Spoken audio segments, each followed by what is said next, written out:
आज की यह रात अमावस की काली अंधियारी रात थी। इस रात के बीच में बिजली की चमक अंधेरे का सीना चीरती हुई धरती पर आ गिरती, कभी मध्यम कभी भीषण। बादल नाराज लग रहे थे। ऐसा लग रहा था कि इस भयानक गरज के साथ वह कहीं फट न जाए। इस तरह ध्वनि और बिजली का आवागमन जारी था। यूं लग रहा था मानो तेज तूफान आने वाला है। अनाथाश्रम में रात के सन्नाटे को रौंदता हुआ ये मौसम अपने साथ कुछ और भी लेकर आया था। लेकिन क्या? जिसकी आवाज को वह किसी और तक पहुंचने ही नहीं दे रहा था, पर दस्तक देकर किसी को बाहर बुला जरूर रहा था। तभी मौसम के भयानक मिजाज के कारण अनाथाश्रम की मैनेजर गीता मैडम की नींद खुल गई। वह उठी और तेज कदमों से बाहर की खिड़की की तरफ जाकर उन्होंने झांका। वह देखने तो गई थी मौसम का मिजाज, लेकिन इससे पहले कि वह चारों तरफ अपनी नजर घुमाए, उन्हें नीचे अनाथाश्रम के दरवाजे के बाहर खून से लथपथ एक नन्हा सा बालक दिखाई दिया।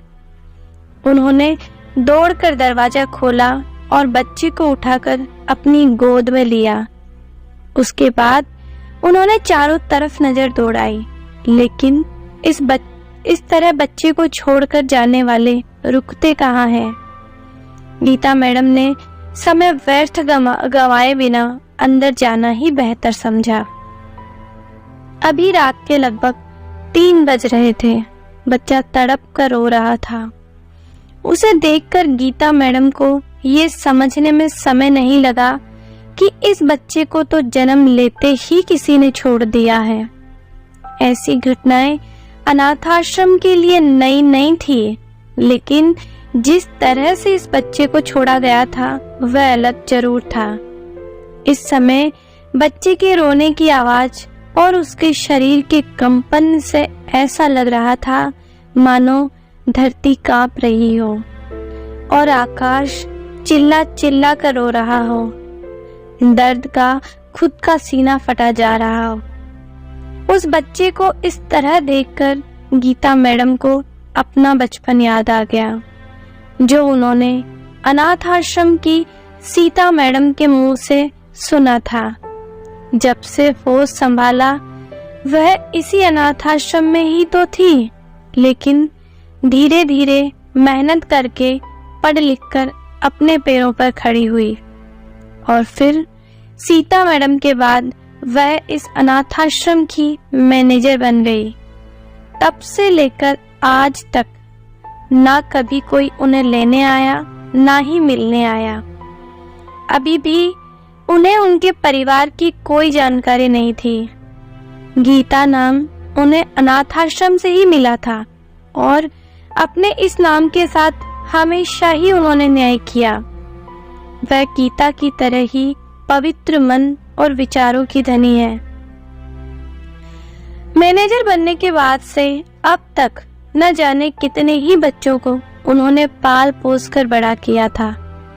कितनों को माँ जैसा प्यार दिया, आश्रय दिया, पढ़ाया, लिखाया और जितना बन सकता था उससे बढ़कर ही किया। आज पहली बार इस तरह खून से लथपथ बच्चे को उठाते समय उनके भी बहुत हाथ कांप रहे थे। मन रो रहा था। वह ऊपर देखकर सोच रही थी, हे प्रभु, ये कैसा कलयुग आया है, ये कैसा समय तुमने लाया है। कोई पेट में ही मार देता है, कोई छत से नीचे फेंक देता है और कोई जीवन भर का दर्द देकर कुड़ने के लिए और अपनी पहचान ढूंढते रहने के लिए यहाँ इस जमीन पर डालकर चला जाता है।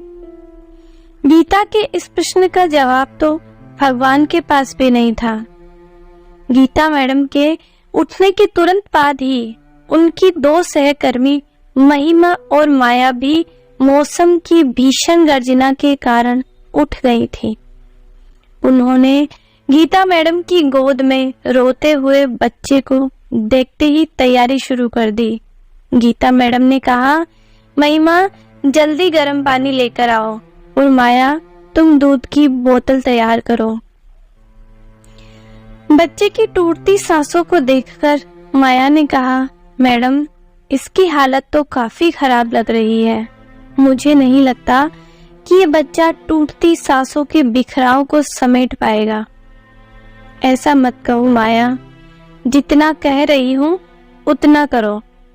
हमें ये कोशिश करनी चाहिए, किसी ने हमारे भरोसे उसे छोड़ा है, हमें तो अपना कर्तव्य निभाना है। जल्दी ही माया और महिमा ने अपना काम कर लिया था। बच्चे को नहलाने से पहले ही गीता ने उसे बोतल से दूध पिलाना शुरू कर दिया। अपनी उखड़ती हुई सांसों के साथ बच्चे के दोनों होठों के बीच बोतल के निप्पल का स्पर्श शुरू हुआ और दूध उसकी जीभ से होते हुए पेट तक पहुंचने लगा। गीता मैडम की गोद में सुकून का एहसास होते ही वह बच्चा अपनी सांसों को जोड़ने की कोशिश करने लगा और सिसकियों के बीच दूध पीता रहा। तभी गीता मैडम ने कहा, इसका नाम मैं आयुष्मान रखती हूँ, ये जिंदा रहेगा और देखना एक ना एक दिन हमारे अनाथाश्रम का नाम भी रोशन करेगा। इस तरह उस बच्चे का नाम आयुष्मान रख दिया गया। कुछ ही समय में उसे नहला धुलाकर साफ कर दिया गया।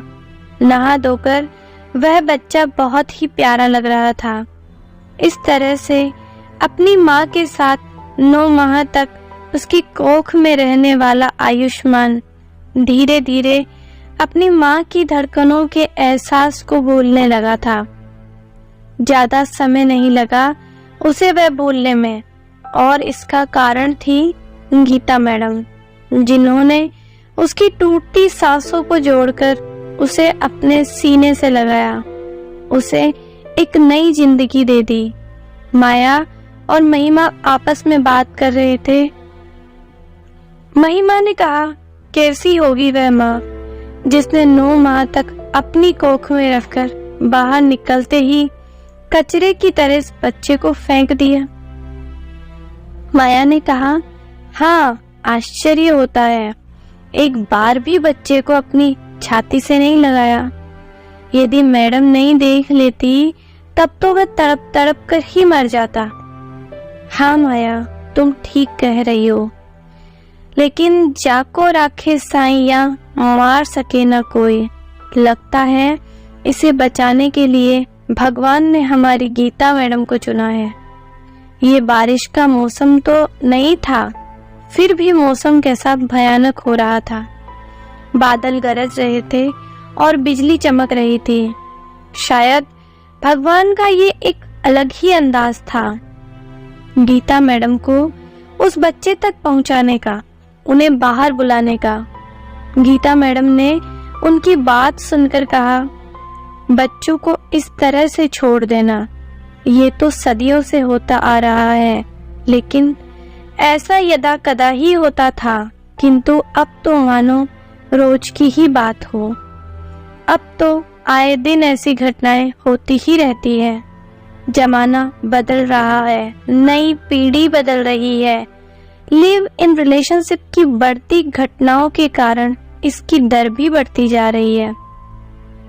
मैं तो कहती हूँ, यदि लिव इन रिलेशनशिप को सही मानते हो तो फिर बच्चे के जन्म को देकर समाज के सामने लाने की हिम्मत भी रखनी चाहिए। बिन ब्याहे यदि साथ में रह सकते हो तो बिन ब्याहे बच्चा पैदा करने को गलत क्यों समझते हो?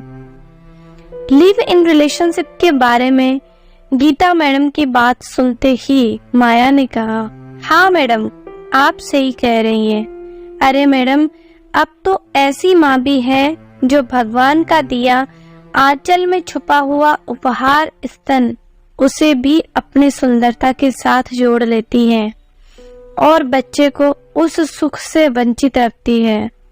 भगवान ने इसीलिए ये उपहार नहीं दिया है। ये उपहार तो दुनिया में जन्म लिए बालक का पेट भरने का साधन है। महिमा ने कहा, अरे ये बदलाव तो अब यहाँ से बहुत आगे तक अपने पैर पसार चुका है। जिनके पास पैसा है, जो समर्थ है, फैशन जगत की कुछ ऐसी महिलाएं अब बच्चे को अपनी कोख में रखने से भी घबराती हैं कि कहीं उनका शरीर खराब ना हो जाए, उनकी कंचन जैसी काया पर ममता की सलवटें उसके दाग ना पड़ जाएं। इसीलिए तो अपने अंश को उधार की कोख में पालती हैं। गीता मैडम ने कहा, पता नहीं ये सिलसिला समाज को और कहां तक लेकर जाएगा। ये सब तो चलता ही रहेगा। चलो सो जाते हैं, रात काफी हो चुकी है। देखो आयुष्मान भी सो रहा है, कितना प्यारा लग रहा है। कहते हुए गीता मैडम उसके पास जाकर लेट गई। आंखें बंद करके वह भूतकाल की भूल भुलैया में खो गई। उन्हें सीता मैडम का बताया हुआ हर शब्द याद आ रहा था, बिल्कुल आयुष्मान की ही तरह उनसे लथपथ रोती हुई वह भी इसी अनाथाश्रम में मिली थी। इस तरह की बातें याद आते ही उनकी आंखों से अपने आप ही आंसू बह निकले, लेकिन अब तक वह उसकी आदी हो चुकी थी। आज कई वर्षों के बाद उन्हें सीता मैडम की बताई बातें बहुत याद आ रही थी, उन्हें रुला रही थी। इसी बीच वह नींद की आगोश में समा गई। धीरे धीरे आयुष्मान बड़ा होने लगा। वह सब बच्चों से अलग था, बहुत होनहार, बहुत ही कुशाग्र बुद्धि का धनी, जो उसके बचपन से ही उसमें नजर आता था। आयुष्मान इस अनाथाश्रम को अपना घर और रहने वाले सभी को अपना परिवार समझता था। माँ बाप क्या होते हैं उसे पता ही नहीं था। जब तक वह छोटा था इस बात से अनजान था, पर बड़ा होते होते अनाथाश्रम से बाहर कदम निकलते ही उसे सब समझ में आने लगा। वह समझ गया कि किसी ने उसे यहाँ लाकर छोड़ दिया था। वह अनाथ है, उसके माँ बाप कौन है कोई नहीं जानता। आयुष्मान की रगों में किसका खून दौड़ रहा है ये तो कोई नहीं जानता था, लेकिन उसे और उसकी हरकतों को देखकर लगता जरूर था कि वह किसी बड़े रईस संपन्न परिवार का बच्चा है। उसकी इन सभी खूबियों को देखते हुए गीता मैडम ने उसे बहुत ही अच्छे स्कूल में पढ़ाया और उसे हर मौका दिया। आयुष्मान ने भी अपनी मेहनत और लगन से ये सिद्ध कर दिया कि अनाथाश्रम में रहकर और माँ बाप के द्वारा तिरस्कृत किए जाने के बाद भी इंसान अगर चाहे तो वह मुकाम हासिल कर सकता है, जो यहाँ के बच्चों के लिए असंभव सा समझा जाता है। आयुष्मान ने मेडिकल कॉलेज में प्रवेश लेने हेतु परीक्षा की तैयारी शुरू कर दी। लोगों को लगता था यह नामुमकिन है, लेकिन आयुष्मान ने उस नामुमकिन को मेडिकल की प्रवेश परीक्षा पास करके मुमकिन कर दिखाया। मेडिकल की पढ़ाई 5 वर्ष की थी। ये 5 वर्ष का लंबा समय था। समय आगे बढ़ता रहा और समय के साथ साथ आयुष्मान भी आगे की राह तय करता गया। आयुष्मान की मेहनत, इच्छा शक्ति, दृढ़ निश्चय और महत्वाकांक्षा ने उसे इस अनाथाश्रम का पहला डॉक्टर बना दिया। उसे यह डिग्री मिलते ही पूरे अनाथाश्रम में खुशी ने डेरा डाल दिया था। वहां के बच्चे, आयुष्मान के साथी, उसके दोस्त और सबसे ज्यादा गीता मैडम की खुशी का ठिकाना नहीं था। आज वहां सभी अपने अनाथाश्रम को गर्व से भरा हुआ महसूस कर रहे थे। आयुष्मान के बढ़ते कदम अब भी रुकने को तैयार नहीं थे। उसने गीता मैडम से कहा, गीता माँ, मुझे अभी और आगे की पढ़ाई करना है, MD करना है। माँ, मैं भी आप ही की तरह अपना पूरा जीवन इस अनाथाश्रम के नाम करता हूँ। गीता मैडम ने कहा, आयुष्मान, आगे पढ़ना चाहते हो तो जरूर पढ़ो, लेकिन अपने आप को ऐसे किसी भी बंधन में मत बांधो बेटा। नहीं माँ, इस अनाथाश्रम ने ही तो मुझे जीवन दिया है, वरना मैं तो। आयुष्मान, कितनी बार कहा है तुम्हें, मत याद किया करो उस दिन को। आप भूल पाई है क्या माँ? मैं जानता हूँ आपके अंदर भी एक तूफान है। आपने भी तो अपना पूरा जीवन यही बिता दिया, तन मन धन से सभी कुछ तो दे दिया है। मैं भी तो आपकी ही छत्र छाया में बड़ा हुआ हूँ माँ, मुझे भी आप जैसा ही बनना है। ये अनाथाश्रम ही मेरा घर है। अब मैं यहीं पर अपनी क्लिनिक खोलूंगा और आगे की पढ़ाई पूरी करूंगा। ठीक है, तू बहुत जिद्दी है। अच्छा आयुष्मान, इस माह हमारे यहाँ एक प्रोग्राम है। कैसा प्रोग्राम माँ? हर वर्ष होने वाला हमारा वार्षिक उत्सव, जिसमें हमारे इस घर को मिले एक होनहार डॉक्टर का सम्मान होने वाला है। बच्चों ने कार्यक्रम के लिए कुछ नृत्य और नाटक भी तैयार कर लिए हैं। अरे माँ, मेरे सम्मान की क्या जरूरत है? डॉक्टर बन गया तो इसमें क्या बड़ी बात है? देश भर में हर वर्ष मुझ जैसे कितने ही डॉक्टर बनकर तैयार होते हैं। नहीं आयुष्मान, तुम सबसे अलग हो। तुम्हारी तरह अनाथाश्रम में रहकर इस तरह अथक परिश्रम करके कम में ज्यादा हासिल करना आसान नहीं है। तुमने तो हमारे अनाथाश्रम का नाम रोशन कर दिया है। यह निर्णय मेरे अकेले का नहीं, विजय राज जी का भी है। वही तो है ना हमारे इस घर के पालनहार। कितना कुछ किया है उन्होंने हमारे आश्रम के लिए, फिर उनका निर्णय भला हम कैसे टाल सकते हैं? हाँ माँ, आप बिल्कुल ठीक कह रही हैं। विजय राज जी का निर्णय हम नहीं टाल सकते।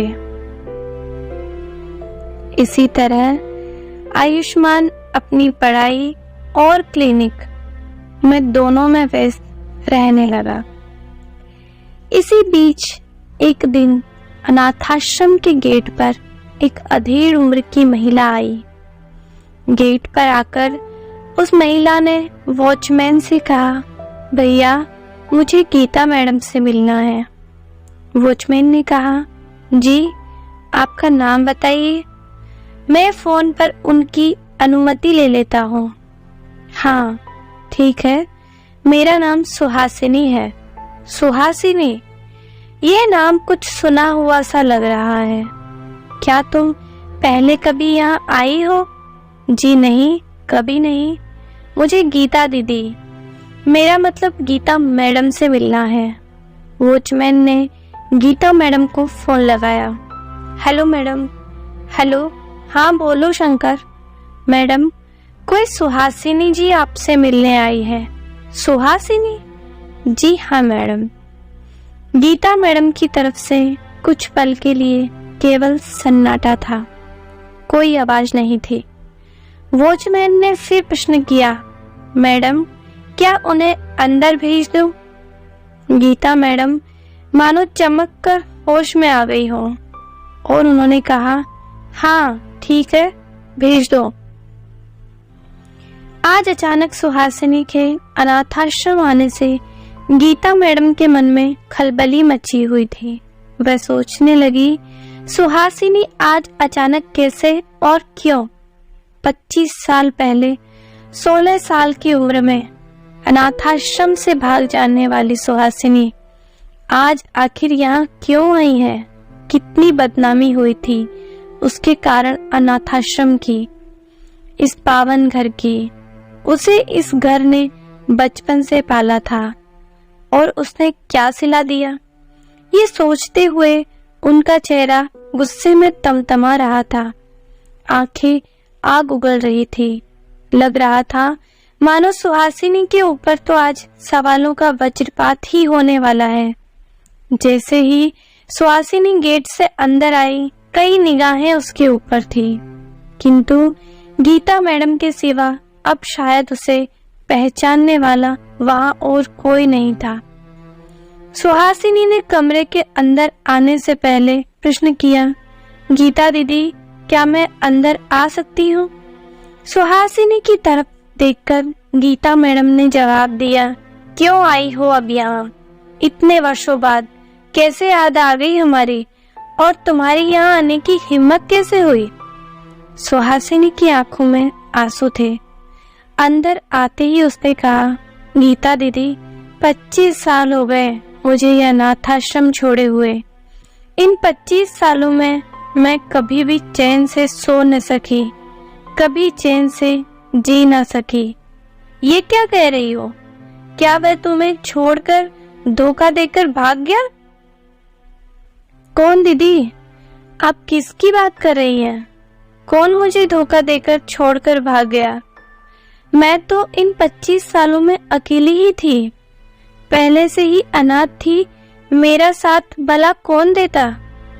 अनाथाश्रम ने सहारा दिया, लेकिन ऊपर वाले को वह भी मंजूर नहीं था। मैं छोटी थी दीदी, सच बताने की हिम्मत ना कर पाई। हालातों से डर गई थी, इसीलिए भाग गई। मुझे तो आज तक वह समय, वह रात, उस रात में घटा एक एक पल सब याद है, और उस घटना की याद आते ही आज भी मैं कांप जाती हूँ। गीता मैडम ने आश्चर्यचकित होते हुए पूछा, सुहासिनी, आखिर तुम कहना क्या चाहती हो? तुम्हारा लिखा वह पत्र आज भी मेरे पास है। उसे पढ़ते समय उस पर गिरे हुए मेरे आंसुओं के वह धब्बे आज भी तुम्हें उस पत्र पर मिल जाएंगे। कितना दुखी किया था उस पत्र ने मुझे और हमारे इस परिवार को। सुहासिनी, क्या हुआ था उस रात जिसका तुम अभी अभी जिक्र कर रही थी? गीता दीदी, आपको याद है, आप अनाथाश्रम के सभी बच्चों को लेकर 2 दिन के लिए पिकनिक पर गई थी। हाँ हाँ, बिल्कुल याद है सुहासिनी। वह सब मैं भी कैसे भूल सकती हूँ। तुम बीमार हो गई थी, इसीलिए मजबूरी में तुम्हें लेकर हम नहीं जा सके थे। दीदी, उस दिन मैं अनाथाश्रम में अकेली थी, कहते हुए सुहासिनी चुप हो गई। हाँ सुहासिनी, आगे कहो, तुम चुप क्यों हो गई? कहते हुए गीता मैडम उसके करीब आ गई। अब तक वह समझ चुकी थी कि बात जैसी सब समझ रहे थे वैसी नहीं है, बात तो कुछ और ही है। उन्होंने सुहासिनी का हाथ पकड़ा और उसे प्यार से कुर्सी पर बिठाते हुए कहा, बोलो सुहासिनी, डरने की कोई बात नहीं है। दोस्तों, इस कहानी का अगला भाग सुनने से पहले प्लीज चैनल को लाइक एंड सब्सक्राइब कर दीजिए, ताकि आपको रोज रोज अच्छी अच्छी कहानियां सुनने को मिलती रहे। Thank you.